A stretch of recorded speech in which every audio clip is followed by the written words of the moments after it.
14 अप्रैल 1912 एक ऐसा दिन जो तारीख में हमेशा के लिए लिख दिया गया। दुनिया का सबसे अजीम और सबसे बड़ा समुद्री जहाज RMS टाइटैनिक अपने पहले सफ़र के दौरान एक आइसबर्ग से टकरा गया।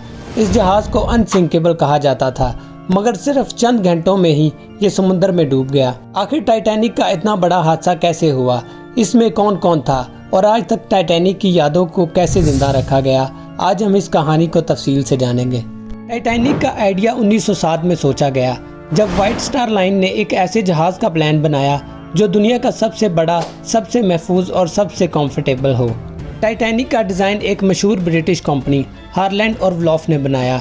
ये जहाज़ 269 मीटर लंबा, 28 मीटर चौड़ा और 53 मीटर ऊंचा था। टाइटैनिक का वज़न तकरीबन 46,000 टन था। टाइटैनिक के अंदर 16 वाटर टाइट कंपार्टमेंट्स थे, जो थ्योरिकली इसको डूबने से महफूज रखने के लिए बनाए गए थे। 10 अप्रैल 1912 को टाइटैनिक अपने पहले सफ़र के लिए इंग्लैंड से न्यूयॉर्क के लिए रवाना हुआ। जहाज़ में तकरीबन 2224 मुसाफिर और क्रू मेंबर्स थे। टाइटैनिक के अंदर 3 क्लासेस थी। फर्स्ट क्लास ये दुनिया के सबसे अमीर तरीन लोगों के लिए था, और सेकंड क्लास जिसमें सिर्फ बिजनेसमैन और प्रोफेशनल्स लोग थे, और थर्ड क्लास जिसमें सिर्फ गरीबों के लिए जगह थी जो अपना करियर बनाने के लिए अमेरिका की तरफ जाना चाहते थे।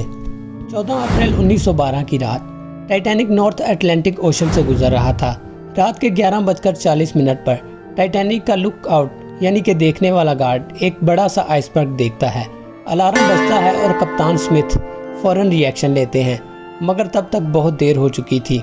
जहाज़ आइसबर्ग से टकरा जाता है।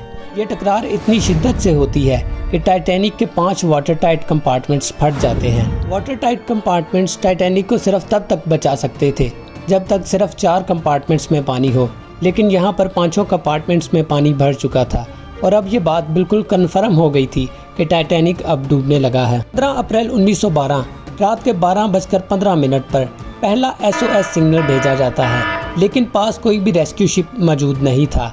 जहाज़ में सिर्फ 20 लाइफ बोट थी, जो सिर्फ 1178 लोगों को बचा सकती थी, जबकि टाइटैनिक पर 2224 लोग मौजूद थे।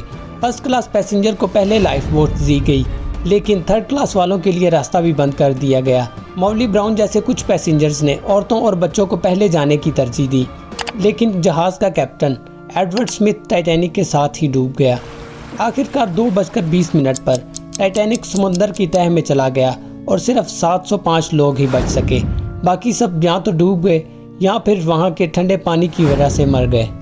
टाइटैनिक के सर्वाइवर्स को RMS कार्पेथिया नाम के एक जहाज़ ने सुबह को उठाया, मगर तब तक सब कुछ खत्म हो चुका था। लाइफ बोट पहले खाली भेजी गई थी, इस वजह से बहुत से लोग बच नहीं सके।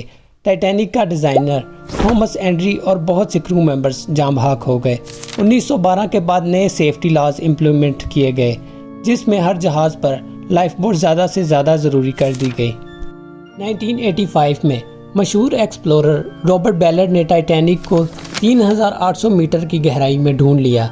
आज भी टाइटैनिक समुद्र की गहराई में मौजूद है, मगर धीरे धीरे ख़त्म हो रहा है। टाइटैनिक सिर्फ एक जहाज़ नहीं, बल्कि इंसानी ताकत, गलती और एक बड़ी ट्रेजेडी का सबूत है। हर साल इसके मुतालिक नई रिसर्चेस होती हैं और लोग आज भी इसकी कहानी को सुनना पसंद करते हैं। टाइटैनिक का सफ़र सिर्फ 5 दिन चला, मगर इसकी कहानी 100 साल के बाद भी जिंदा है। अगर आपको टाइटैनिक की ये कहानी पसंद आई तो वीडियो को लाइक करें, कमेंट करें और चैनल को सब्सक्राइब करें। हम आपके लिए और ऐसी वीडियोस लाते रहेंगे।